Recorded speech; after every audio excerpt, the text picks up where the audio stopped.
অতি কম সময়ৰ ভিতৰতে আমাৰ কাৰ্বি আংলঙত থকা বড়োসকলক চেঞ্চাছত ST কলামত সোমোৱাৰ ব্যৱস্থা কৰিব লাগে উইদিন দিছ মান্থ। এইটো আমাৰ দাবী। কিন্তু ইয়াৰ ভিতৰত যদি নহয়, হয়তো আমি বাধ্য হ'ম। আৰু আমি সেই হিচাপে চৰকাৰকো অনুৰোধ জনাইছোঁ যে আমাক বাধ্য কৰাব নালাগে। হয়তো আমি গণতান্ত্ৰিক এটা ধৰ্ণাও দিব পাৰোঁ, আমি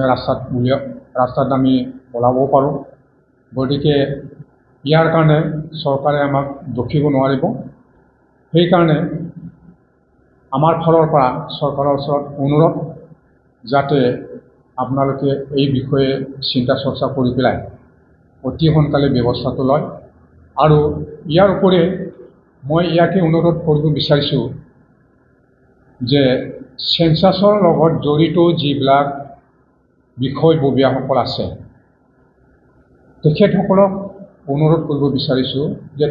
তেখেতসকলেও এটা চিন্তা কৰক, আমাৰ লগতে সমভাগী হওক, যে আমি যে কাৰ্বি আংলঙত থকা বড়োসকলে আমি মানিছোঁ বৰ্তমান আমি STH হোৱা নাই, আমি সেইটো ক'বলৈ যোৱা নাই। অথনি আমাৰ প্ৰেচিডেণ্টে কোৱাৰ দৰে আমি চেঞ্চাছত, বৰ্তমানৰ চেঞ্চাছত, যিহেতু এইটো সৰ্বভাৰতীয় এটা লোকপিয়ল, আমি যিহেতু ভাৰতীয় নাগৰিক আৰু জন্মগতভাৱে আমি জনজাতি হিচাপে আমি জনজাতিৰ স্বীকৃতি আমি পাব লাগে। অৰ্থাৎ আমি STৰ যিটো কলাম, তাত আমাক ST হিচাপে সোমাবলৈ সুবিধা দিব লাগে। কাৰ্বি আংলঙৰ বড়োসকলৰ সিদ্ধান্ত যোৱাকালি এটা লোৱা হৈছে, সেইটো হৈছে আমাৰ বড়োসকলক যদি ST ষ্টেটাছ নিদিয়ে চেঞ্চাছত, তেতিয়াহ'লে আমি ফৰ দ্য টাইম বিং সাময়িকভাৱে স্থগিত ৰাখিবলৈ আমি চেঞ্চাছত নিয়োজিত ইন'মিনেটৰসকলক আহ্বান জনাইছোঁ। আমাৰতো ৰাখিব লাগে ফৰ দ্য টাইম বিং। আৰু আগষ্টৰ ভিতৰত যদিহে আমি কোনো এটা ভাল কোনো ফল নাপাওঁ, তেতিয়াহ'লে আমি কিবা এটা পন্থা অৱলম্বন কৰিবলৈ বাধ্য হ'ম। এতিয়া যেনেকৈ চিট ইন ষ্ট্ৰাইক বা প্ৰচেছন, ডেম'ক্ৰেটিক প্ৰচেছত আমি যিখিনি কৰিব লাগে সেইখিনি আমি কৰিম। আমি আশা ৰাখিছোঁ চৰকাৰে সেইটো গুৰুত্ব দিব, আৰু যদিহে গুৰুত্ব নিদিয়ে বা আমাক এনেকৈ ডিছক্ৰিমিনেট কৰে, আমাক যদি এনেকৈ মানে অৱহেলা কৰে, তেতিয়াহ'লে আমি সেইখিনি ব্যৱস্থা ল'বলৈ বাধ্য হ'ম। কাৰ্বি আংলং, ৱেষ্ট কাৰ্বি আংলং, লগতে ডিমা হাছাওৰ যিমান বড়ো জনসাধাৰণ লগতে আমি অগ্ৰণী সংগঠনৰ হৈ আমি আমাৰ দুখ প্ৰকাশ কৰিব বিচাৰিছোঁ। কিয়নো চলিত যি লোকপিয়ল, ইয়াত আমাৰ 3টা জিলাত থকা বড়ো জনসাধাৰণক বৈষম্যমূলক আচৰণ ব্যৱহাৰ কৰিছে অসম চৰকাৰ বা ভাৰত চৰকাৰে। কিয়নো সৰ্বভাৰতীয় পৰ্যায়ৰ যিটো লোকপিয়ল হৈছে, এই লোকপিয়লত আমি ভাৰতবৰ্ষত আমি জনজাতি হিচাপে স্বীকৃতি, অসমতো স্বীকৃতিপ্ৰাপ্ত। তথাপিওতো যেনিবা এই কাৰ্বি আংলঙৰ যেনিবা ST হিলছ আৰু ST প্লেনছৰ মানে ডিফাৰেঞ্চ আনি আমাক যি মানে ST কেটেগৰী, এই ST কেটেগৰীত মানে ইনক্লুজনৰ কাৰণে আমাক বাধা মানে ইন'মিনেটৰসকলে মানে দিয়া আমি দেখা পাই আছোঁ। যে লিষ্টৰ কথা বেলেগ, যেনিবা 6 দলত যিসকলে যেনিবা ST হিলছ আছে তেওঁলোকৰ কথাটো আমি ক'বলৈ নাযাওঁ, কিন্তু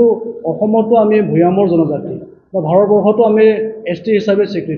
স্বীকৃতিপ্ৰাপ্ত। গতিকে যিটো নেশ্যনেল পৰ্যায়ৰ এটা এইটো লোকপিয়ল, এই লোকপিয়লত আমি নিজকে ST হিচাপে এই লোকপিয়লত আমি অন্তৰ্ভুক্ত হোৱাটো বিচাৰোঁ। কিয়নো আমি জন্মগতভাৱে আমি মানে ভৈয়ামৰ বা যেনিবা আমি ST হিচাপে আমি স্বীকৃতিপ্ৰাপ্ত, বা আমি ST হিচাপে নিজকে আমি চিনাক্ত কৰি আহিছোঁ। গতিকে এই পৰ্যায়ত আমি অসম চৰকাৰক অনুৰোধ কৰিব বিচাৰিছোঁ, এনেধৰণৰ কিছুমান বৈষম্যমূলক আচৰণটো যাতে নাইকিয়া কৰে। কিয়নো আমি দেখা পাই আছোঁ এই 3টা জিলাত আমাৰ বড়ো জনসাধাৰণ হিচাপে বা বড়ো জাতি হিচাপে আমি 50,000 পৰা 60,000 মানুহ আছে। এই 60,000 মানুহটো এই লোকপিয়লত যদি ST হিচাপে অন্তৰ্ভুক্ত নহয়, তেতিয়া গোটেই বিষয়ৰ সৰ্বাংগীন দিশত যিখিনি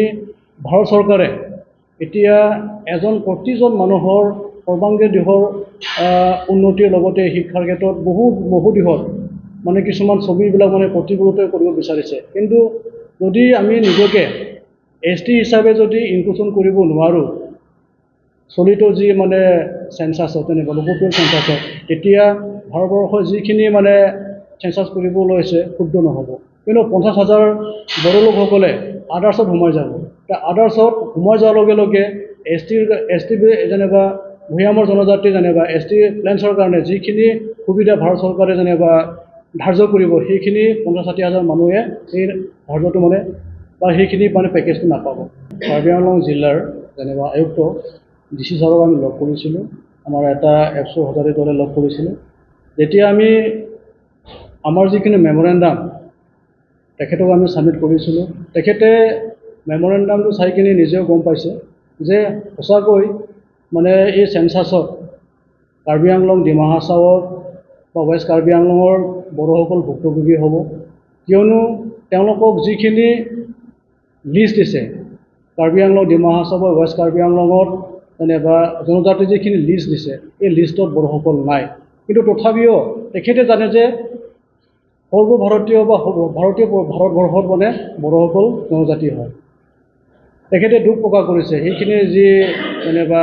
সাংবিধানিকভাৱে যিখিনি তেওঁলোকক মানে বঞ্চিত কৰিবলৈ গৈ আছে সেইখিনিত তেখেতেও মানে বুজি পাইছে দুখ প্ৰকাশ কৰিছে যে তথাপিও তেখেতে কৈছে যে সেইখিনি ক্ষমতা মোৰ হাতত নাই মই মানে আমাৰ হায়াৰ অথৰিটিক তেওঁক জনাব হায়াৰ অথৰিটিক তেখেতে এডিশ্যনেল ছেক্ৰেটাৰী অসমৰ এডিশ্যনেল ছেক্ৰেটাৰী তেখেতে চেঞ্চাছৰ নোডেল অফিচাৰ তেখেতক এটা কিবা তেখেতে ফৰৱাৰ্ডিং লেটাৰ কিবা কৰিছে প্ৰথমে আমি যিসকল ইনুমিনেটৰে আমাৰ গাঁওসমূহত সোমাই কিনি যেনিবা আদাৰ্ছত ভৰাবলৈ যেনিবা বিচাৰিছে তেওঁলোকক আমি অনুৰোধ কৰিম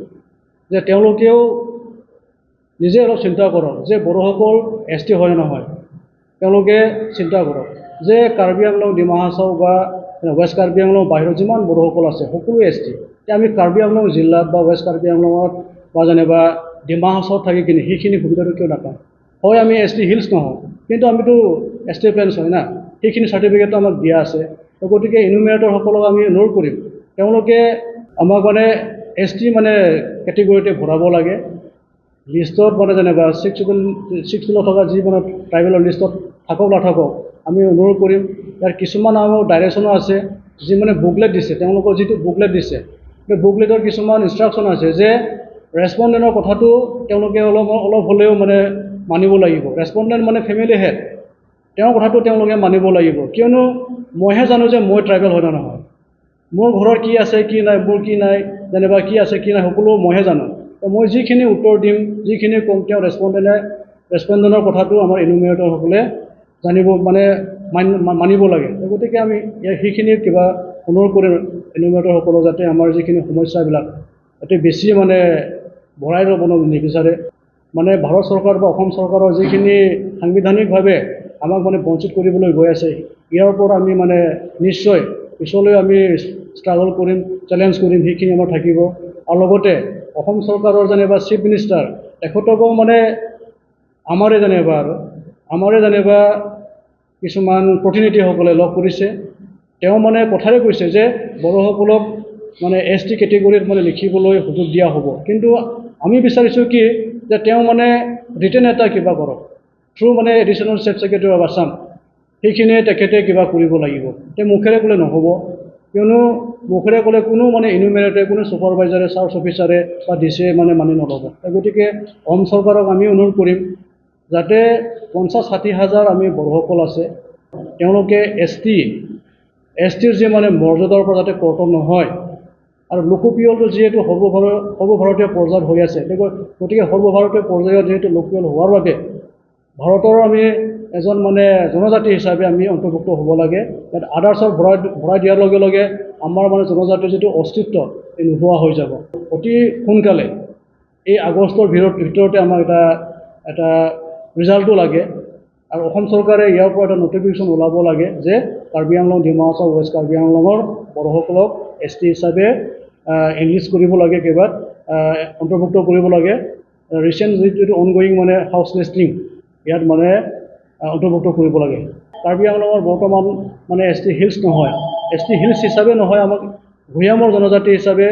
ইয়াত মানে অন্তৰ্ভুক্ত কৰিব লাগে আৰু যদি অচিৰেই যদি সেইখিনি নহয় আমি আমাৰ বড়ো গাঁওসমূহত মানে ইনুমেৰেশ্যনসকলক অনুৰোধ কৰিম তেওঁলোকে স্থগিত ৰাখিব লাগে, সেইখিনি আমি দাবী কৰিম আজিৰ মানে মিডিয়াৰ জৰিয়তে।